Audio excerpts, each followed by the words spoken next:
mtima wa mbuye wako ukukonda iwe ndiye wakuona upilira mtima wa mbuye wako ukukonda iwe ndiye wakuona.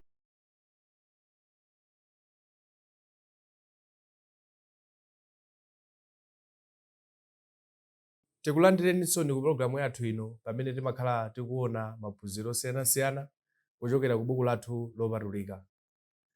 Tithokozenso makamaka Mulungu makamaka wathu tolowanso mu chaka chino, chaka chatsopano mu chaka cha 2024, pamenenso tikhalebe tikupitiriza kuphunzira kuchokera ku buku lopatulika. Pa programu yathu ino monga nthawi zonse timakhala tikuthandizana makamaka pa mafunso ena kapena pa nkhani zina zimene anthu timakhala nazo zokhudza Baibulo kapena zochokera mu buku lopatulika. Ndipo monga mwa nthawi zonse muli ndine m'bale wanu Vinjero Kondwe, komanso paja ndikhala ndi Zanga uyu. Tikulandireni m'bale. Zikomo kwambiri. Kati kudziweni ndinu ndani komanso kumene mwachokera? Ine ndine Namanika Malunje, mmodzi mwa alaliki mu mpingo wa Khristu, ndimakhala ku Mitundu ku Lilongwe, mmodzi mwa Nsanduliza. Tathokoze aka Malunje komanso tikulandireninso chifukwa takhala tikukhala limodzi kuchokera chaka chatha kufika pa chaka chino cha 2024. Zoona ndithu. Ndipo pamene takhala tikukambirana komanso kuona maphunziro osiyanasiyana. Pa tsiku la lero tabweranso ndi phunziro lina limene anthu timakhala nalo ndi mafunso osiyanasiyana, limenenso tione Baibulo kuti Baibulo limati chani pa zinthu zimenezi, makamaka pa phunziro lokhudza Sabata. Bale wanga Kamalunje, monga mmene ndafotokozera kuti pa programu yathu lero tikhala tikukamba zokhudza Sabata. Tizindikira tikukhala mu dziko limenenso anthu amakhala ndi mafunso ambiri zokhudza Sabata. Ndithudi. Koma mwina poyenera kuti tiyambire pamene tinoyambira ndithu. Ponena kuti kodi mawu oti Sabata amafuna kutanthauza kuti chani? Zikomo kwambiri. Chifukwa ndi mawu amene timamva koma mwina nthawi zina anthu sitimadziwa kuti amafuna kutanthauza chani. Ndithokoze kwambiri makamakaso chifukwa chobweretsa phunziro limeneli. Ndizoona kuti ndi anthu pa dziko lapansi amasokonekera pa nkhani yokhudza Sabata.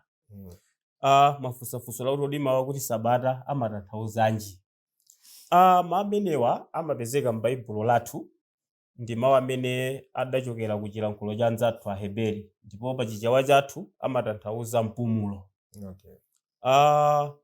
Nthawi imene Yehova Mulungu atapangana pangano ndi ana Israeli atawatulutsa mu dziko la Igupto, pa nthawi imene ankapanga malamulo owapatsa Aisraeli kuti athandize kuchirikiza pangano lawo, limodzi mwa malamulo amene anawapatsa ndi loti azisunga Sabata. Tikamaona buku lathu lopatulika mwachitsanzo pa Exodus chapter 20 mu verse yake ya 8, pamene patiwerenga kuti uzikumbukira tsiku la Sabata likhale lopatulika, verse 9, masiku asanu ndi limodzi uzigwira ndi kumaliza ntchito zako zonse. 10, koma tsiku lachisanu ndi chiwiri ndilo Sabata la Yehova Mulungu wako. Usagwire ntchito iliyonse, kapena iwe wekha, kapena mwana wako mwamuna, kapena mwana wako wamkazi, kapena wantchito wako mwamuna, kapena wantchito wako wamkazi, kapena nyama zako, kapena mlendo amene ali m'mudzi mwako. 11, chifukwa masiku asanu ndi limodzi Yehova adamaliza zakumwamba ndi zapansi ndi nyanja ndi zinthu zonse zili m'menemo, napumula tsiku lachisanu ndi chiwiri. Chifukwa chake Yehova anadalitsa tsiku la Sabata kuti likhale lopatulika. Yehova Mulungu atatulutsa ana Israeli m'dziko la Igupto, anatha kupangana nawo pangano pa phiri la Sinai. Atatha kupanga pangano limeneli ndi pamene amapatsa malamulo. Ndiye limodzi mwa malamulowo ndi imene anawuza kuti muzisunga Sabata. Sabata ndi mawu akuti mpumulo. Mpumulo umenewu unaperekedwa ngati lamulo kuti ana Israeli aziti akagwira ntchito masiku 6, ndiye pofika tsiku la nambala 7 la 7 asamagwire ntchito, azipumula. Tsiku limeneli tikatengera masiku athu ano tukamba za Saturday, kapena kuti loweruka. Ndiye choncho anawawuza kuti musamagwire ntchito zanu tsiku limeneli loti muzipumula, ndi tsiku limene limayimira ngati la Yehova. Komanso linali nthawi yawo imene iwowa anali opembedza tsiku limeneli. Choncho mukafunsa kuti mawu kuti Sabata amatanthauzanji, ndithudi akukamba zokhudza mpumulo. Ndithudi. Tithokoze kwambiri chifukwa nthawi zina anthu timatha kumakambirana nkhani zimene ngati sitinazifotokoze bwino tifuna nthawi chani ndayi zina kwina kuseko anthu sazimvetsetsa koma nchifukwa chake chinthu chofunika kuti timvetsetse kuti ngati tsiku la sabata ndi chani ndilo tatha kuona malingananso ndi baibulo limene latifotokozera kuti tsiku limeneli linali limodzi mwa malamulo amene mulungu anawapatsa ana Israeli kunena kuti azitha kusunga ndi amene asosunga tsiku la sabata limene ayenera kupembedza mulungu imene tanthauza kuti mpumulo. So tiyamikire kwambiri makamaka chifukwa cha mmene mwafotokozera zimenezi. Zikomo kwambiri. Popeza linali tsiku lopuma kodi anawapatsanso mwina malamulo a zinthu zina zimene pa tsiku lopuma layenera kuchita zina zonse ayenera kuchita kuti kodi amenera kugwira ntchito zina kapena zina samenera kuchita pa tsiku limene lili la sabata chifukwa nthawi zina mwina munthu ukuzolota kupuma kodi akati kupuma ukuzo kugwira kukena kake kapena kungokhaliratu chete kodi zinthu ziti zimene pamene amapuma amenera kuti asachite samenera kuchita pa tsiku limene la sabata. Zikomo kwambiri. Ndizoonadi kuti pamene mulungu anawawuza ana Israeli kuti musamagwire ntchito ndi tsiku loti limeneli muzipumula. Makamaka powafotokozera manena kuti masiku asanu ndi limodzi muzigwira ntchito zanu zonse kumaliza ndito amakamba zimene anthu amakhala nazo. Ndiye kuti tsiku la nambala 7 limene ndi loweruka limene ndi la sabata ndiye amawuza kuti tsiku limeneli zimene zilingalira ndizokudza Yehova monga tanena kuti nali tsiku lawo loti apembedze. Koma pali zinthu zina zimene zalembedwa m'Baibulo mwa chindunji makamaka powaletsa ndithu kuti asachite. Tikawerenga mu Exodo chapter 35 verse 2 ndi verse 3 pamenepa pali maonena kuti masiku asanu ndi limodzi azigwira ntchito koma tsiku lachisanu ndi chiwiri muliyese lopatulika sabata lakupuma la Yehova aliyense akugwira ntchito pamenepo aphedwe. Verse yachitatu musamasonkha moto mnyumba zanu zilizonse tsiku la sabata. Pamenepa ndithu mulungu akuwawuza ana Israeli kuti tsiku limeneli asamachite zokhudza mbali yawo. Tsiku limene ndilo azilingalira zokhudza mulungu. Ndiye chifukwa chake anawuza kuti ngakhale moto pa tsiku limeneli m'manyumba onse ana Israeli asapezeke osonkha moto ayi. Ichinso ndi chinthu china chimene mulungu anachilankhula mwa chindunji kuti asapezeke munthu osonkha moto tsiku limeneli.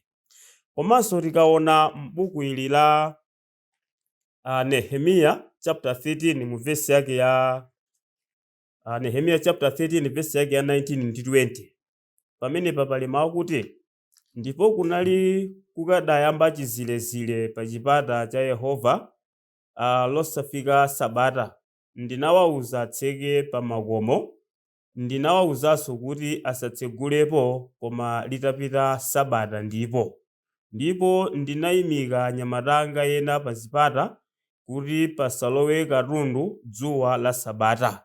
Momwemo eni malonda ndi ogulitsa malonda aliwonse amagonera kunja kwa Yerusalemu kamodzi kapena kawiri. Linalinso lamulo limene amawuza kuti tsiku limene lisayenera kuyenda mtunda wautali. Chifukwa munthu akayenda mtunda wautali amakhala ngati wafanana ndi kugwira ntchito.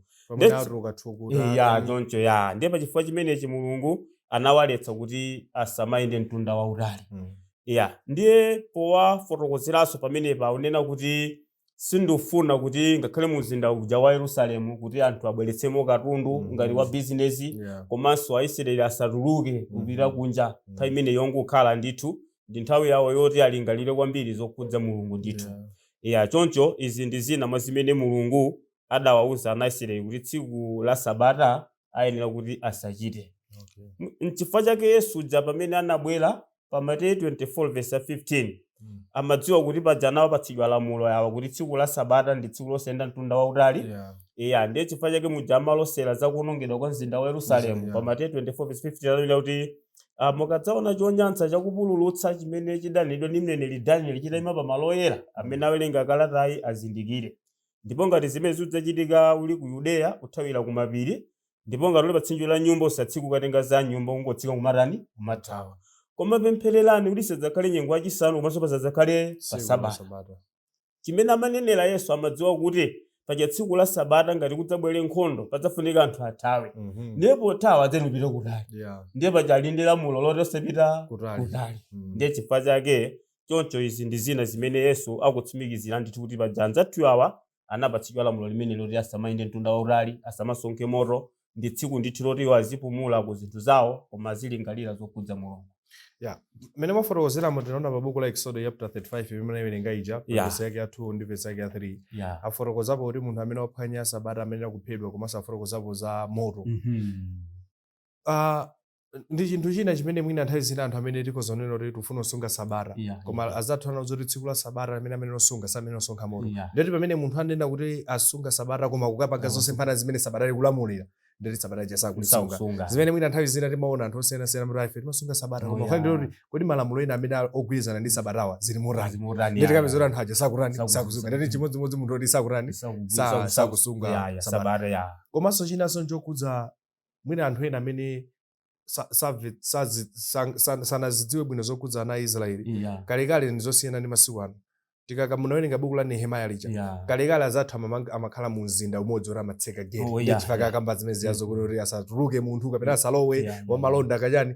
Nzosiyana ndi masiku ano, masiku ano mwina dziko lathu kapena madera athu sakhala ndi mpanda ndi gate.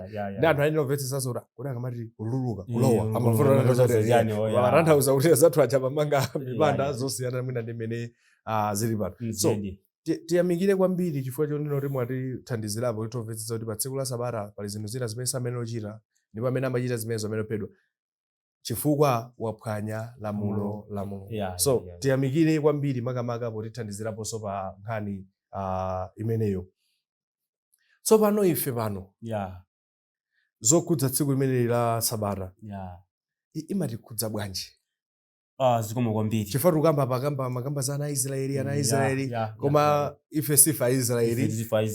Koma kodi zikhozokhala kuti zimatikhudza bwanji ngati zimatikhudza?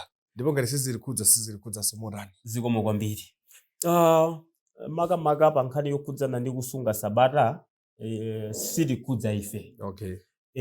Lamulo limeneli lokhudza Sabata limachilichiza pangano lawo limene Yehova ndi ana Israeli adapangana. Pangano limeneli Mulungu anapangana ndi Aisraeli okha adakana anthu a mitundu ina. Mwina tibwerenso pa nthawi imene Mulungu amakhazikitsa pangano likuti timvetsetse kuti adalankhula kuti chani.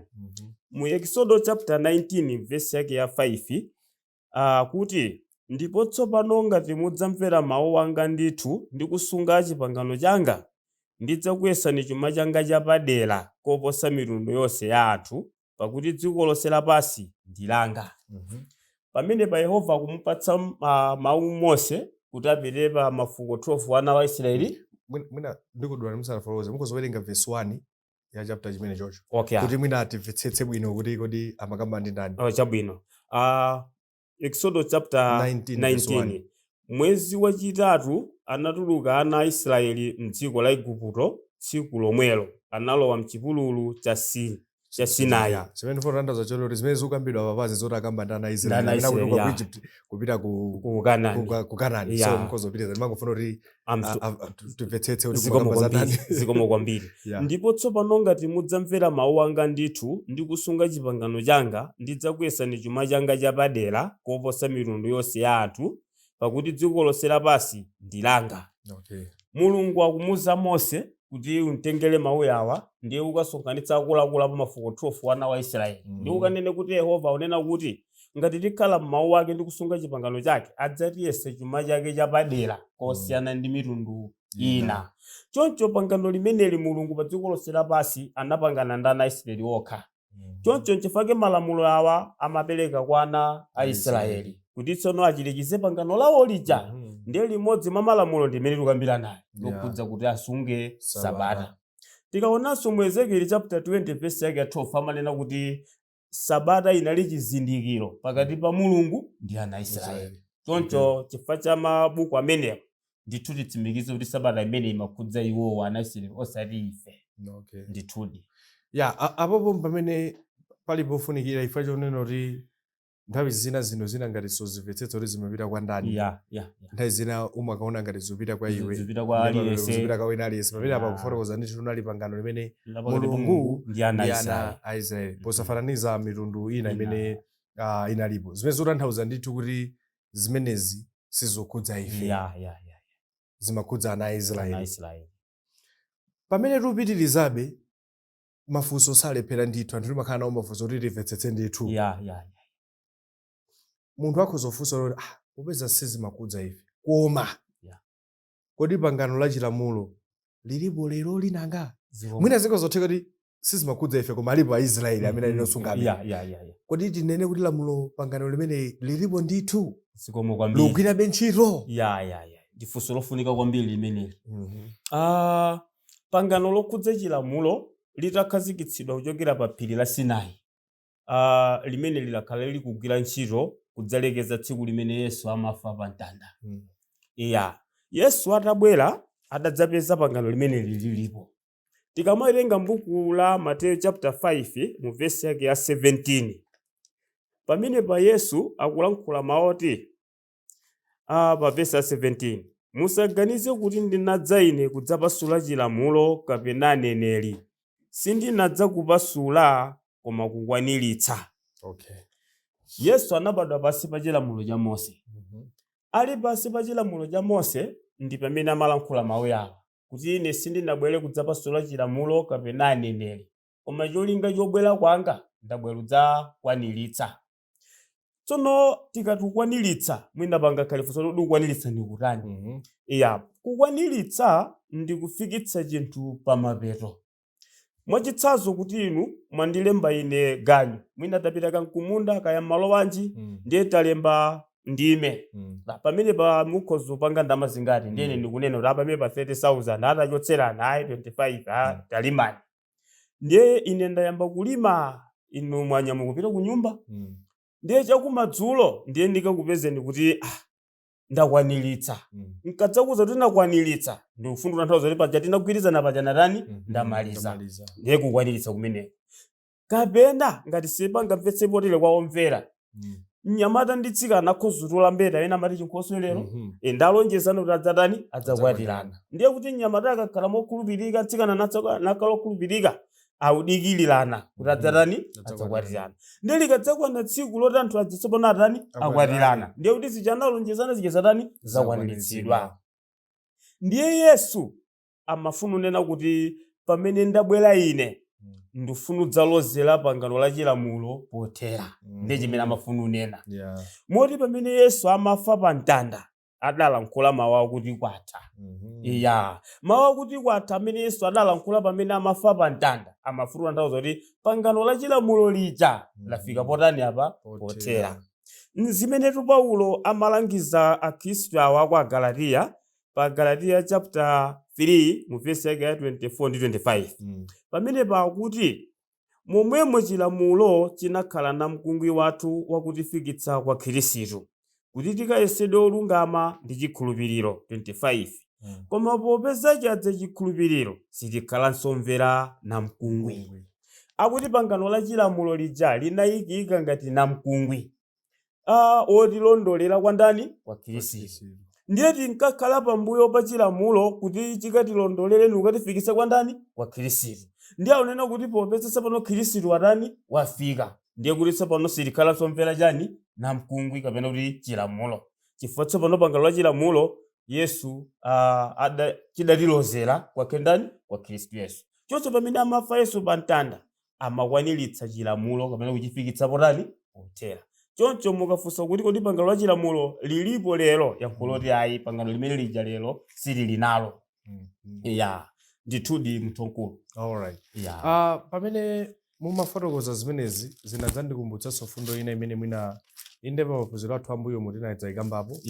Koma ndichofunikiranso kuti ife mwina tidziwe bwino. Mwina mukhoza ndiwerengeraponso pa buku la Akolose chapter 2 verse yake ya 14. Akolose chapter 2 verse yake ya 14.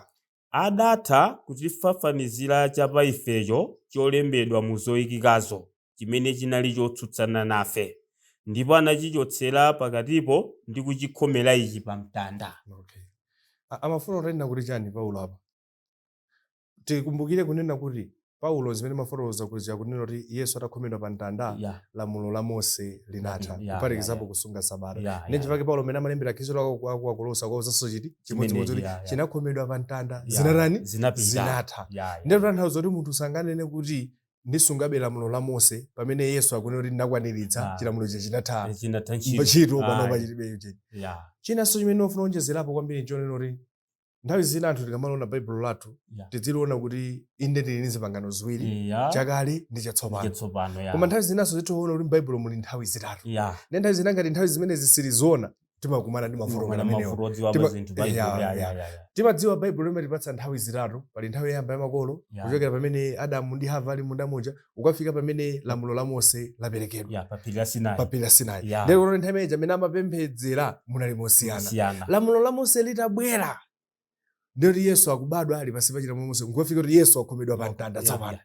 Ndoti tikuona nthawi yachiwiri. Kenako nthawi yachitatu pa Machitidwe chapter 2 pamene mpingo ukutani ukuyamba kufikira pamene Yesunso adzabwerenso kachiwiri. Ndi nthawi zina ifenso amene timatsatira bwino programu ino chinthu chofunika tizimvetsetse zimenezi. Inde pali zipangano ziwiri koma pali nthawi zitatu. Ndipo kaziponyanso nthawi zimenezi udzasunga lamulo limene silunena kuti tani umazunzika njetiyo sizikukhudza. Chimodzimodzi ayina Adamu ayina Hava samasunga lamulo la Mose, samasunga Sabata, samasunga zonsezi. Ndio tanthauzo lonena kuti iwo aja anakhala mu nthawi yawo, lamulo la Mose litabwera linagwira nthawi yake, lamulo la Mose latha panonso tili pansi pa Yesu Khristu, ndikuti tikusunga lamulo la Yesu Khristu limene chili chipangano chatsopano. Osangoti chilichonse chimene anthu analemba muchoriferira lero ayi. Mtapeza munthu akoma ali tufuna upanga chingalawa. Anawerenga pa Genesis kamuza no. Nthawi ina imene. Nthawi ina lero chingalawa sichikagwireso. So tithokoze kwambiri masamba afuna onjezera pa zimene zozo kulora. Nthawi zina tizitha kuona nthawi zitatu zimene ifeyo tili nazo. Popeza mafotokoza komanso baibulo latiyankhani tumomveka bwino kuti ife silili pansi pa chilamulo kapena sitinena kusunga Sabata. Koma nomwina munthu akhoza kumafunsa kuti ndero zotanthauza kuti tisamapemphere nkomwe. Tilibe tsiku loti tikapemphere. Baibulo linanena kuti popeza sili pansi pa Sabata ndoti basi alisadzingoyendayenda basi. Pamene Yesu anakhomera pa mtanda pangano la Mose la chilamulo. Tsopano ife tili pansi pa uthenga wabwino kapena tsopano ndi nthawi ya Yesu inoyi. Imene mpingo utayamba tsiku la Pentekoste. Tsiku limeneli linali tsiku la Sunday. Pentekoste imadzachitika tsiku la Sunday, kapena tsiku loyamba la Sabata. Ndi tsiku so limene Yesu adauka kwa kufa adagonjetsa imfa. Tikawerenga m'buku la Mateyu chapter 28 kuyambira verse 1. Akuti ndipo popita dzuwa la Sabata m'mbanda kucha, tsiku lakuyamba la Sabata anadza Mariya wa Magadala ndi Mariya winayo kudzaona manda. Ndipo onani panali chivomezi chachikulu pakuti mngelo wa Ambuye anatsika kumwamba nakunkhuniza mwalawo nakhala pamwamba pache. Buku limene litikawerenga lutidziwitsa kuti Yesu atayikidwa tsiku la Friday, ndiye kuti Saturday adakhala ali m'manda. Tsiku loyamba la Sabata ndi tsiku limene Yesu anagonjetsa imfa kuti dziko likhale mchembekezo choti tsopano ife tidzakhalanso ndi moyo. Choncho tsiku loyamba la Sabata limeneli ndi tsiku limene akhristu mu chipangano chatsopano Mulungu anawalamulira kuti azisonkhana. Taona kuti ndi tsiku limene Yesu anauka kwa akufa. Tsiku la Pentekoste ndi tsiku limene mpingo unayamba. Ndi tsiku so limene Mzimu Woyera unabwera chakuti kuchoka kumwamba. Choncho ife amene tili akhristu lero ndi tsiku lathu limene timenera kuti ife tizitani tizipita kukapembedza. Sitili ndi lamulo loti tisagwire ntchito, koma lamulo limene tili nalo loti osaleka kusonkhana kwathu pamodzi. Ndipo kokasonkhanapo tinupita tsiku loyamba la Sabata pa magawo asanu aja achipembedzo. Tikhoza kusonkhana masiku enawa, koma tsiku limene lili la lamulo ndi tsiku loyamba la Sabata. N'chifukwa chake tikamawerenga magulu a mtumwi Paulo uja akamayenda m'madera amalimbikitsa ndi kusonkhana tsiku la chani, tsiku loyamba la Sabata. Tikawerenga m'buku la Akorinto chapter 16 kuyambira verse 1 akuwafotokozera kuti azichita chopereka tsiku la chipembedzo. Tikaonanso m'buku la Machitidwe 20 verse yake 7, Luka uja walemba ndithu kuti akhristu amasonkhana tsiku loyamba la chani la Sabata kunyema mkate. Tikawerenga pa Chivumbulutso chapter 1 verse 10, tsiku limeneli limatchedwa kuti ndi tsiku la Ambuye. Choncho ife tinasonkhana tsiku la Ambuye limene lili tsiku loyamba la Sabata kwa ife amene tili akhristu amene tili pansi pa uthenga wabwino imene lili Sunday. Osati ndife topita solo weluka Saturday, Sabata imene inapita ndithu. Imachilikiza pangano la chilamulo pangano limene linathera pa mtanda komanso limene limagwira pakati pa mulungu ndi ana Israeli ndeti munthu wa mtundu wina sizimamukudzayi. Choncho ife mitundu yonse tikusonkhana tsiku loyamba la Sabata ngati tidagonjera kuthenga wabwino wa Yesu Khristu. Ayi mwatithandiziranso bwino kwambiri ife mwina anthu anakata ngati Sabata linatha kuti basi ngomakhala basi ngati ziweto mwina tikoza basi. Baibulo likutitsimikizira ndithu kuno kuti tsiku lathu limene lopembedza tsiku loyamba la Sabata limene lili Sande limene ife tili Akhristu ndipo tikakumana timene opembedza Mulungu muzimu komanso muchoonadi pochita magawo oyenera amene anatipatsa zitsanzo zonenso zimene matipatsa pa Machitidwe chapter 20 verse yake 7 komanso pana kwento chapter 16 verse yake 1 ndi verse yake ya 2. Pamene tikupita kumapeto kwa programu yathu tionabe kuti tatsala ndithu ndi nthawi ka 3 minutes 4 minutes kuti tifike pa mapeto chabwino. Mmene mofotokozera mu nthawi zina anthu zimasiyabe ndi mafunso loti koma ife tinamvapo zoti kalekale kunali munthu wina Constantine amene ndamene ananena kuti anthu asamapemphere loweruka azipemphera la Mulungu ndi basi anthu ndikumvera ndi kupemphera la Mulungu mumvera zimene Constantine ananena. Nthawi zina anthu amakhala ndi maganizo amene timadziwa za Constantine zo m'Baibulo mulibe koma nthawi zina anthu amayankhula zimenezo sinodziwa kuti loti inu mukhoza kuthandizirapo morani makamaka maganizo amene anthu amakhala nawo. Zikomo kwambiri chifukwa Baibulo layankha ndithu za Sabata zinatha layankha ndithu tsiku lathu lopembedza tsiku loyamba la Sabata komabe anthu amamva izi ndiyofunikiraso kuti mwina mutithandizireponso pa zimene timamvazi. Zikomo kwambiri. Mbiri ya mpingo buku la mbiri ya mpingo imene matifotokozapo zimene zinachitika kale nthawi imene Yesu anakhazika mpingo wake inali nthawi imene dziko limalamulidwa ndi mtundu wa Roma ndi Constantine anali ngati mfumu yolamulira mu ufumu wa Chiroma. Koma tsiku loyamba la Sabata linali loti ndi tsiku limene Akhristu apita kokapembedza komanso Akhristu ena amagwira ntchito za boma. Ndipo kala tsiku limene linali tsiku loti ayenera kupita ku ntchito za boma komanso tsiku lomweli apite kokapembedza. Ndi Akhristu adzamana ndi chikhulupiriro chokwanira pa Mulungu amajomba ku ntchito amapita kokapembedza. Ndiye mwezi ukatha pa masiku aja amajomba ku ntchito aja amakawadula ndalama.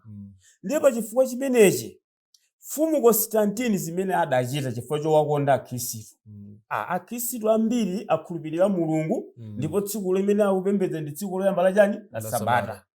Ndiye tizikawadula ndalama kulikoti Mulungu yemweyo amene ifenso tingamufune kuti azitidalitsa ntchito zathu. Zimene tichite ine ndingolamula kuti tsiku loyamba la Sabata Sunday likhale tsiku la holiday kwa Akhristu. Ndiye kuti tsopano Akhristu anapatsidwa kuti tsiku loyamba la Sabata Sunday limene anayikhulupirira Mulungu likhale tsiku la holiday ku ntchito. Osati Constantine ndi amene adauza Akhristu muzisonkhana tsiku loyamba la Sabata. Koma kuti Akhristu apeze zifukwa zosonkhana tsiku loyamba la Sabata tsiku limene Yesu adauka kwa akufa, tsiku limene mpingo unayamba, mzimu woyera udabweranso limeneli. Ndipo pamene pa Mulungu akuwalimbikitsa ndi tsiku loyenda ukasonkhana ukapembedza ndi tsiku loyamba la Sabata. Ndiye ndi tsiku loti apite ku ntchito. Ndi Akhristu amajomba ku ntchito kupita kokapembedza. Ndiye zimene anachita Constantine uja ndikungolamula kuti tsiku la Sunday likhale tsiku la holiday kwa Akhristu onse. Basi pamene posati iye ndadama kuti muchokere loweruka sizoncho taona chifukwa kuti tinaona kuti ndinofuna kuti mwina libwere kumapeto sofosolo chifukwa choti limene lomvetsetsa kuti chinachitika chani zokudza Sabata tsiku lathu lopembedza ndikaoneza Constantine. Ndi Baibulo atipatsa ndithu yankho kunena kuti tsiku lopembedza kwa ife lero loyamba la Sabata Sunday. Koma ngakhale maganizo amene alipo mbiri sematifotokozera ndithu kuti chimene Constantine anachita ndi zimene mofotokozazo kungotsimikizira poona kuti Akhristu ambiri akupitabe kukapembedza pamene ntchito za boma zikuvutika ndetitani tendingovomekezani ndife osati iye ndamene ananena.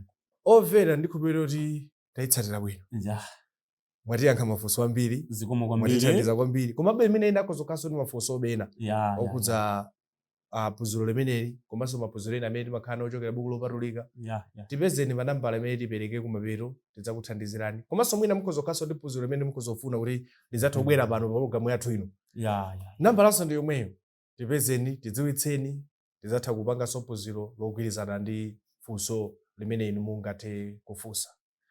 Ndikuyamikeni m'bale wanga. Zikomo kwambiri. mungotikumbutsanso dzina ndi kumene mwachokera kuti. Ine ndine Namanika Malunje, mmodzi mwa alaliki mu mpingo wa Khristu, ndimakhala ku Mitundu ku Lilongwe, mmodzi mwa Msanduliza. Munalinso ndine m'bale wanu Vinjero Gondwe, ndinenso mmodzi mwa membala wa mpingo wa Khristu kuchokera ku mpingo wa Khristu ku area 36. Monga mmene tafotokozera tili ndi funso kapena tulinso ndi phunziro limene mafuna tabwera pa programu yathu ino. Tipezeni pa nambala imene iperekedwa mapeto. Kufikiranso nthawi ina Mulungu akudalitseni nonse. Amen. Mtima wa mbuye wako ukukonda iwe ndiye wakuona ngopirira. Mtima wa mbuye wako ukukonda iwe ndiye wakuona